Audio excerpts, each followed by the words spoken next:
मालिक उम्मत का क्या बनेगा। फिर कहता अगर अब महबूब और भी कुछ मांग ले, जरा सोच तो सही। दूर पे मूसा जा रहे हैं तो नूर की तजल्ली देख के बेहोश हो जा रहे हैं। महबूब तेरी अजमतों को सलाम, तेरी रिफतों को सलाम, उम्मत से मोहब्बत को सलाम। वहां जाकर भी अगर याद आया है तो उम्मत का दर्द याद आया है, अगर ख्याल है तो उम्मत का। मालिक बता उम्मत का क्या बनेगा।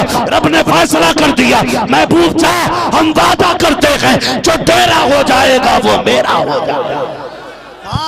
इसमें कोई शक नहीं कि कफील अंबर ये जलसों को बेदार रखने के हवाले से इस वक्त हिंदुस्तान में लिया जाने वाला सर फहरिस्त नाम है। अल्लाह इनको मजीद बरकतें और तरक्कियां अता फरमाए। उनसे पहले कानपुर को पूरे हिंदुस्तान में बार बार मशहूर करने वाला लहजा भाई ज़ैनुल आबिदीन साहिब क़िबला, जो बहुत ही खूबसूरत अंदाज में नात के अशार हमें और आपको सुना रहे थे। ये सच्ची बात है कि हुजूर की नात हो तो फिर उठने का मन होता ही नहीं है, क्योंकि नात की खासियत ही है कि जब वो पढ़ी जाती है तो दिल में उतर जाती है। शर्त है कि पढ़ने का तरीका दुरुस्त होना चाहिए। अल्लाह हुजूर के तमाम मद्दाहों को सलामत रखे। उलमाए अहले सुन्नत का अजीम काफिला ये मुबारक जमात तशरीफ फरमा है। मैं इन लोगों का शुक्रगुजार हूँ, इन्होंने इस लायक समझा कि मुझे इस कुर्सी पर बैठने का मौका दिया। अल्लाह इस पूरी जमात की उम्र में बेपनाह बरकत अता फरमाए। आपसे मेरी बस थोड़ी सी अपील है कि जितनी देर सुने मोहब्बत के साथ सुने। हो सकता है मेरी बातें कुछ कड़वी हों और आपको बुरी लग जाएं, उसके लिए मैं पहले ही माजरत खा हूँ। अगर अपने मफाद के लिए बोलूँ तो कतई माफ़ ना करना। अगर बात हुजूर के दीन पे आए तो फिर खुदा के लिए माफ़ कर जाना, इसलिए कि आपको तकलीफ़ देना मकसद नहीं है। बस कोशिश ये रहेगी कि कुछ वो एहसासात जो हमारे सीनों में दफन हो गए, अल्लाह उन्हें फिर से जिंदा करने की हमें तौफीक अता फरमाए। मैं देख रहा हूँ ताहत नज़र सरों का सैलाब है और हर उम्र का बंदा यहाँ मौजूद है। हर उम्र का बंदा, बचपन से लेके बुढ़ापे तक के लोग मेरे सामने हैं। यूँ समझें कि यहाँ जो भी आके बैठा है ना, वो ना मेरे लिए है, न कफील अंबर के लिए है, ना ज़ैनुल आबिदीन साहब क़िबला के लिए है, ना साजिद भाई के लिए है। मैं समझता हूँ यहाँ जो भी आके बैठा है मदीने वाले मुस्तफ़ा के लिए बैठा है। सुभान अल्लाह, सुभान। और बात मैं अक्सर कहता हूँ कफील भाई कि जो मेरे लिए यहाँ आया हो वो उठ के चला जाए। क्या बात है। इसलिए कि सिर्फ मेरे लिए आने से काम नहीं चलेगा, मज़ा तो तब है जो हुजूर के लिए आया जाए। अल्लाह। और जो हुजूर के लिए आते हैं फिर वो चेहरे नहीं देखा करते, वो उनका नाम देखा करते हैं। जिस तरह शमा जब जलती है ना तो परवाने किसी का आंगन नहीं देखा करते। वो ये नहीं देखते हैं कि ये किस धर्म के बंदे के आंगन में जली है, ये कौन है जिसने इस शमा को जलाया है। परवानों का काम है शमा के इर्द गिर्द चक्कर लगाना, आशिकों का काम है मदीने वाले की महफिल में दौड़ के चले आना। और ये बात भी अपनी जगह है, बड़ा इंतजाम अराकीन कमेटी ने किया है, बड़ी मेहनतें होती हैं। आपको मैं बता दूं, आप दूर दराज से चल करके आए, जो जहां से चल के आया अल्लाह सफ़र कबूल फरमाए और बखैर व आफियत उसे मंजिल तक वापस भी पहुंचाए। ये बात अपनी जगह, आप दूर दराज से चल करके आए हैं, लेकिन आप भी समझ लें कि जलसे की उम्र एक रात नहीं होती है। जलसे की उम्र इतनी नहीं है कि सुबह पिंडाल लगा अगले दिन सुबह उखड़ गया, 24 घंटे में जलसा मुकम्मल नहीं। जलसे की उम्र उतनी होती है जिस दिन से तारीख रखी जाती है और जब तक कमेटी वाले फारिग नहीं हो जाते हैं उस वक्त तक जलसा चलता रहता है। इसे एक रात की मेहनत समझ के आप जाये न करें, इसमें नौजवानों की सालों साल की मेहनत लगी होगी, इसमें कई महीनों की मेहनत लगी होगी। हम अच्छी तरह जानते हैं, खुदा गवाह है ज़ैनुल आबिदीन भाई, हमने आज तक शुक्र है मेरे रब का कि कोई भी जलसे वाले के साथ कभी गद्दारी नहीं की, कभी धोखा नहीं किया, कभी सौदा नहीं किया कि भाई तूने 25 दिए हम 50 वाले में जा रहे। नहीं, जबान दे दी तो फिर गए, इसलिए कि हम जानते हैं जलसा कितनी मुश्किल से होता है। कितनी मुश्किल से होता है, बड़ी मेहनतें लगती हैं, बड़ी हसरतें होती हैं, बड़ी आरज़ुएं होती हैं। अल्लाह इन कमेटी वालों को सलामत रखे। आप भी थोड़ा ख्याल करें, कोशिश ये करें कि हमें इसे पूरे महफिल को सही तरीके से सुनना और समझना है। और कई जगह मैं अरकान कमेटी से भी एक बात कह दूं, माफ़ कीजिएगा अगर किसी को बुरा लग जाए, तो होता है कि जब लोग अच्छा काम करते हैं तो कुछ टांग भी खींचने आते हैं, लेकिन अगर कभी भी किसी की कहीं भी अच्छे काम में टांग खींचे तो दिल थोड़ा ना करना। हमें हजरत बिलाल की कहानी याद है। जब हजरत बिलाल को मारा जा रहा था, अबू बकर सिद्दीक ने आके कहा था, सुन इतनी मारे क्यों खाता है, इतनी मारे क्यों खाता है, तू कलमा आहिस्ता पढ़ लिया करना। तो बिलाल ने कहा था, अबू बकर क्या करूं, जब तक जोर से उनका नाम ना लूं ना तो मजा ही नहीं आया करता। ये मार इतनी जो पड़ रही है ना, तुम्हारे बोलने की वजह से पड़ रही है। तब हजरत बिलाल ने कहा था, खुदा की कसम तुम क्या जानो, बिस्तर पे लेट के वो मजा नहीं आता जो हुजूर के नाम पे मार खाने का आता। तो फिर किसी ने कहा था, अबू बकर ये मारे क्यों खा रहा है, क्यों खा रहा है, तू जिनका कलमा पढ़ता है वो तुझे बचा नहीं रहे। तब भी मार खाते खाते बिलाल ने मुस्कुरा के कहा था, हमने जिंदगी गुजारी है, हमने देखा है कि जब माएँ बाजार जाती हैं हंडिया खरीदने के लिए तो उसे बजा के देखती हैं ये कच्ची है कि पक्की है। का बिलाल को उसका महबूब आजमा रहा है, मेरा बिलाल कच्चा है कि पक्का है। नारे तकबीर, नारे रिसालत, अज़मते मुस्तफा कॉन्फ्रेंस, सुभान अल्लाह। ये कच्चे पक्के के सौदे तो होते रहेंगे, कभी ठोका बजाया जाए ना तो फिर दिल थोड़ा ना करना, क्योंकि वही रब है जिसने यूसुफ को कैद में डाला, वही रब है जिसने कुएं में डाला, वही रब है जिसने निकाल के कैद से भी निकाल के फिर तख्त शाही अता किया है। तो अगर दुख आए तो दिल थोड़ा नहीं करना है, मुसीबतों की हवा चले तो समझ लेना रब की बारगाह में रुतबे बुलंद होने वाले हैं, रुतबे बुलंद होने वाले हैं। फरमाया गया अल्लाह उन्हीं को आजमाइशों में मुब्तला करता है जिन्हें अपने करीब करना चाहता है।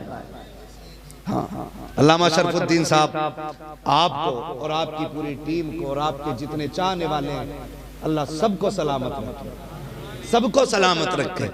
दुखों के बाद सुखों का सवेरा भी होता है, दुखों के बाद सुखों का सवेरा भी होता है।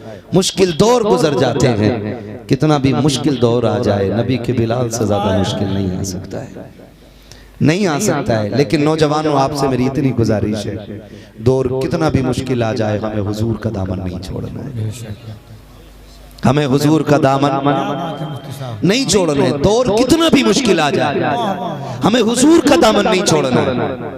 याद रखिएगा हमारा आज भी सहारा हुजूर है, हमारा कल भी सहारा हुजूर है।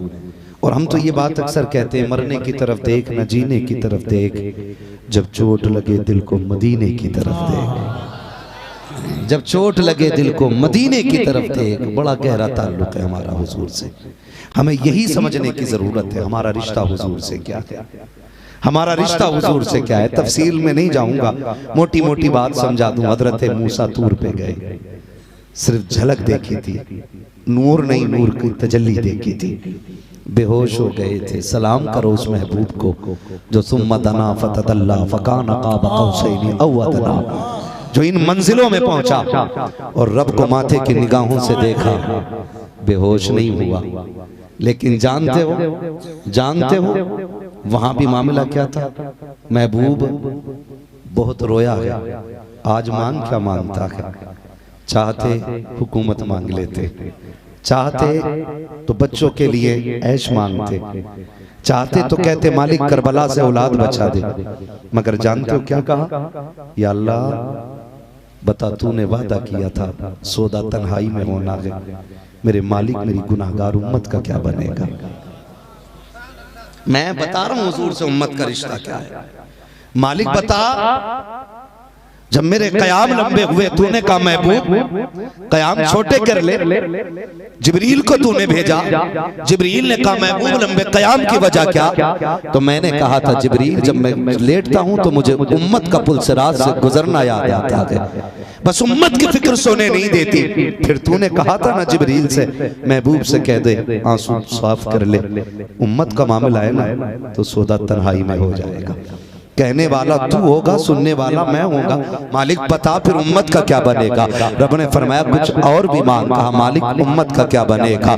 फिर कहता है रब महबूब और भी कुछ मांग ले। जरा सोच तो सही, दूर पे मूसा जा रहे हैं तो नूर की तजल्ली देख के बेहोश हो जा रहे हैं। महबूब तेरी अजमतों को सलाम, तेरी रिफतों को सलाम, उम्मत से मोहब्बत को सलाम। वहां जाकर भी अगर याद आया है तो उम्मत का दर्द याद आया है, अगर ख्याल है तो उम्मत का। मालिक बता उम्मत का क्या बनेगा। रब ने फैसला कर दिया महबूब जा, हम वादा करते हैं जो तेरा हो जाएगा वो मेरा हो जाएगा। नारे तकबीर, नारे रिसालत, अज़मते मुस्तफा, उम्मते मुस्तफा, मसलके आला हजरत, उलमाए अहले सुन्नत। ये रिश्ते हैं हमारे हुजूर से, ये रिश्ते हैं। कोई नहीं रोया अपनी उम्मत के लिए इतना जितना मेरा नबी रोया है। अगर बात तफसील से करने का वक्त होता मैं बताता। नौजवानों समझो अपने रिश्ते को। मेरा नबी है, खुदा की कसम मेरा नबी। आका करीम ने ऐलान फरमाया लोगों जिस छत की चार दीवारी ना हो कभी उस छत पे सोना नहीं। कौन करता है इतनी फिक्र। हुजूर कह रहे हैं लोगों जिस छत की चार दीवारी ना हो ना उस पे सोना नहीं। हुजूर क्यों। आका फरमाते हैं कुछ लोगों को नींद में चलने की आदत होती है, कहीं ऐसा ना हो कोई बंदा नींद में चले और चार दीवारी ना हो नीचे गिर जाए। हुजूर क्या फर्क पड़ता है। आका फरमाते हैं उम्मती के पैर में कांटा लगे ना उम्मती को दर्द बाद में होता है, नबी को दर्द पहले हो जाता है। नबी को दर्द पहले हो जाता है। तुम्हारे ही लिए था गुनाहगारों सियाकारों ये शब भर जागना और रात भर रोना। मोहम्मद का रिश्ता हमारा कितना अजीज है हुजूर से। लोग हमसे पूछते हैं क्यों हुजूर के लिए रोड पे निकल आए, क्यों जान की परवाह नहीं करते हो। हमने कहा तुम्हें पता नहीं है, खुदा की कसम हम अपनी जान से ज्यादा अपने नबी से प्यार करते हैं। हम अपनी जान से ज्यादा अपने नबी से प्यार करते हैं। और मैं चैलेंज करता हूं पूरी दुनिया को, जैनुल भाई, कफील भाई, एक शोशा कभी भी छोड़ के देखा जाता है। कभी भी दुनिया ने बड़ा सितम किया है। सुनना बहुत गौर से। हमारे चेहरे बदल दिए गए, हमारा लिबास बदला गया, हमारे तरीके बदले गए, सिर्फ इसलिए कि किसी भी तरीके से इश्क मुस्तफ़ा की जो झलक सीने में है ना ये निकल जाए। मगर एहसान मानो बरेली के अहमद रजा का, उसने सबक पढ़ाया। कहा जान है इश्क मुस्तफा रोज फजू करे खुदा, जिसको हो दर्द का मजा नाज़े दवा उठाएगी। उन्होंने यही हमें पढ़ाया, नहीं पिलाया। पिलाया गया। पूरी दुनिया आला हज़रत का एहसान मानती है। क्यों? खास करके हिंदुस्तान के मुसलमानों के सीनों में जो इश्क की शमा जल रही है ये बरेली के अहमद रजा का फैजान है। बेशक बेशक ये बरेली के अहमद रजा का फैजान है। लोग बातें कुछ भी करें, रह गई बात काबिलियत की। औरों ने भी लिखा है बहुत इल्म दीन पर, जो कुछ है इस सदी में वो तन्हा रजा का है। वादी रजा की को है, हिमालय रजा का है, जिस समत देखिए वो इलाका रजा का है। अशरफ अली के हुक्म इमामत से है आया, मस्जिद किसी की भी हो मुसल्ला रजा का है। मस्जिद किसी की हो वो मुसल्ला रजा का है। तो समझे जरा, ये इश्क हमें इमाम अहमद रजा ने हमारे सीनों में व्यवस्थित किया। बड़ा गहरा रिश्ता हमारा हुजूर से। आका फरमाते हैं कि ऐसी छत पे न सोना जिसकी चार दीवारी ना हो। मैं आज पूछूं नौजवानों से, खुदारा क्या हमें इतनी फिक्र है अपनी जितनी हुजूर को हमारी है? क्या इतनी फिक्र है हमें अपनी जितनी हुजूर को हमारी है? आज नौजवान जब बैठता है ना गाड़ी पे तो फिर एक्सीलेटर जब खींचता है ना मीटर नहीं देखता, मीटर नहीं देखता। जब गाड़ी हद से ज्यादा स्पीड में होती है ना हम समझ जाते हैं कोई मुसलमान का बच्चा ही होगा। इसलिए कि इससे ज्यादा गर्मी गोश्त खाने वालों के अलावा किसी और में नहीं होगी। हमने इसी को असले ईमान समझ रखा है। 2 टाइम बोटी खाओ ये समझ रखा है हमने। जब चलते हैं ना तो फिर नीचे मुड़ के नहीं देखते। अगर कोई शरीफ ज्यादा कोई बुजुर्ग आदमी हाथ दे के रोक के कहे बेटे जरा संभल के तो चल, कहता तुम्हारा क्या जाएगा, टूटेगी मेरी टूटेगी, फूटेगी मेरी फूटेगी। मैं तुम्हारे आगे हाथ जोड़ के कहता हूँ खुदा का वास्ता, तुम ये कह देते हो आगे पीछे रोने वाला कोई नहीं है, अभी तो सिंगल हूँ तुझे पता नहीं है, तू किस एतबार से सिंगल कह रहा है, अभी शादी नहीं हुई है इसलिए सिंगल कह रहा है, अभी बच्चे नहीं है तेरे इसलिए सिंगल कह रहा है, खुदा की कसम खा के कहता हूँ तेरी टांग टूटने का दर्द शायद तेरी बीवी को इतना ना हो जितना तेरी माँ को दर्द होगा। तेरे सर फूटने का दर्द शायद तेरी बीवी को इतना ना हो जितने तेरे बाप को दर्द होगा। तुझे क्या लगता है थोड़ी सी टूटेगी लेट जाएगा? सोच तो सकी अगर कोई घर में पौधा लगाता है, एक दरख्त को पालने के लिए सुबह शाम पानी डाला करता है, अगर बकरी पत्ते खा जाए इंसान बकरियां घर से निकाल देता है, एक दरख्त को लगाया जाता है, ये जरूरी नहीं है कि उस पे फल आते हो,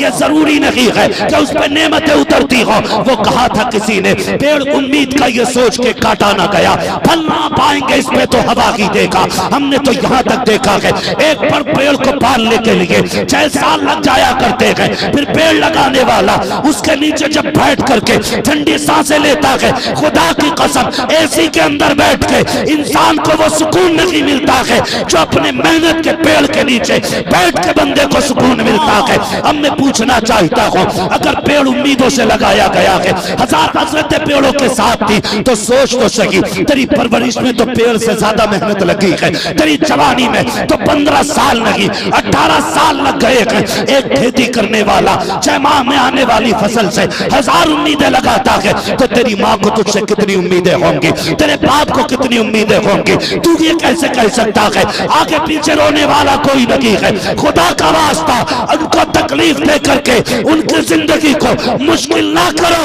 अगर दुनिया और आखिरत में भलाई चाहते हो तो काम वो करो जिससे बाबा भी राजी हो और घर में रहने वाली माँ भी राजी हो।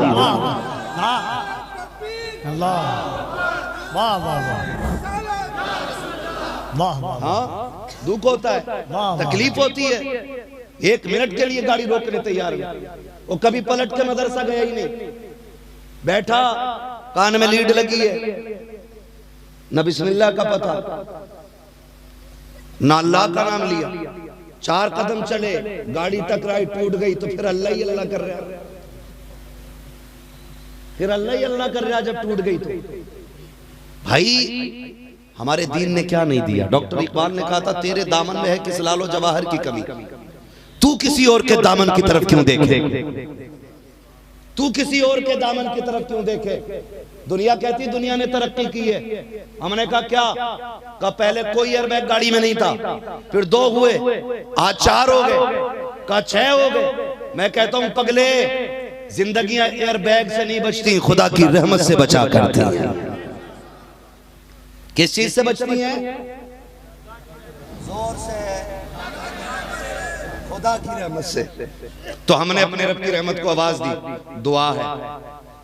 गाड़ी पे सवार हो तो दुआ पढ़ो है, लेकिन नहीं, हमें तो कलमे भी ढंग से याद नहीं।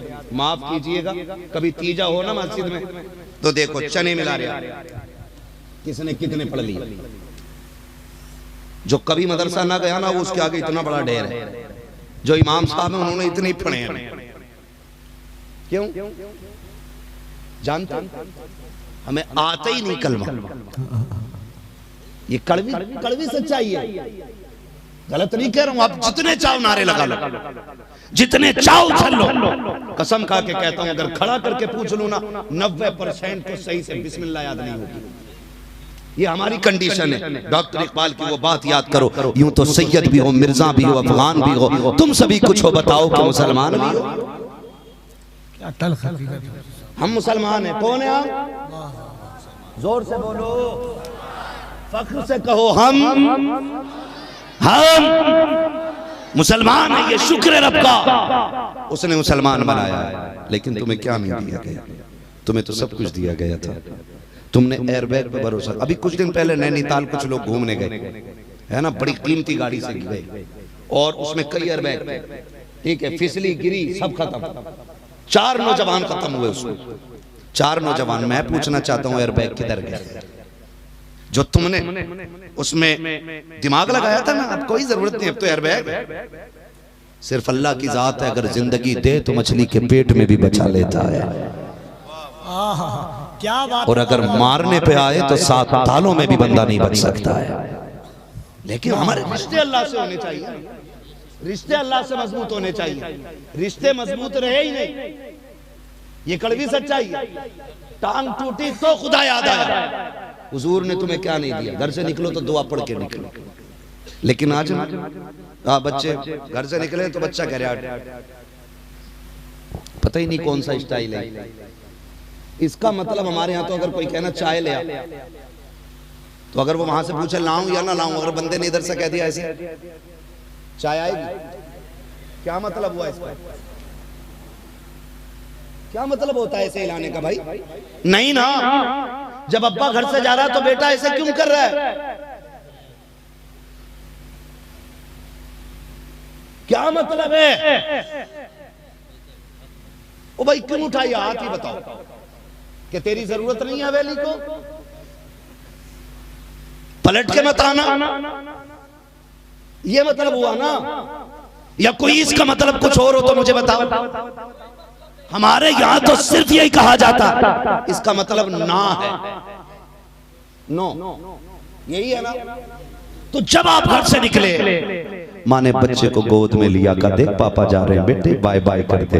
पापा आया, बेटे ने यूं हाथ उठा दिया, अल्लाह ना करे कोई कफन में लिपट के घर जाए। बड़ी मुश्किल जिंदगी होती है यार जब बंदे घर से निकलते हैं, कितनों की हसरतें लेके निकलते हैं, कितनों की आरज़ू लेके निकलते हैं। मैं हूँ, कफील हूँ, या हमारे ज़ैनुल आबिदीन साजिद कोई भी हो, 4 बच्चों के लिए 4 रोटी कमाने हर बंदा घर से निकलता है। खुदा ना करे अगर वही बाप कफन में लिपट के आता है, खुदा की कसम एक का जनाजा नहीं, कितनों की हसरतों का जनाजा निकलता है, कितनों की खुशियां टूट जाया करती हैं। हम क्या समझ सकते हैं? हमें तो नशे ने इतना धुत कर दिया है, हम तो बाजू वाले को नहीं देख सकते हैं। खुदारा अल्लाह से दुआएं मांगा करो, घर से निकला करो तो अपने बच्चों से टाटा ना कराया करो, अपने बच्चों से कहा करो बेटा कह दो फी अमानिल्लाह। बाप जा रहा है, अपने बाप से कह दे जा मैंने तुझे खुदा के अमान में दिया है, खुदा की कसम खा के कहता हूँ अगर इन जुमलों के साथ तुम घर से जुदा हो गए, मौत भी उस वक्त तक जुदा नहीं कर सकती जब तक पलट के तुम घर पे वापस नहीं आ जाओ।